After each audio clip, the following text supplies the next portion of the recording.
everyone, I hope you are doing well.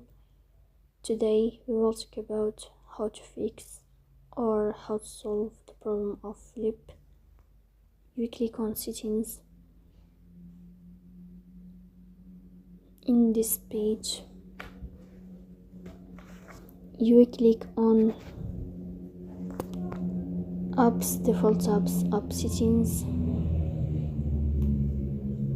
Here you will search about flip app and you will click in this window. Here in this page of app info, you will click on first stop and you will click OK. Then you will enter to storage.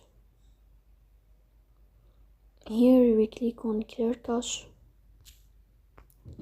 Then you will go to Play Store and you will update your app, so please don't forget to support that.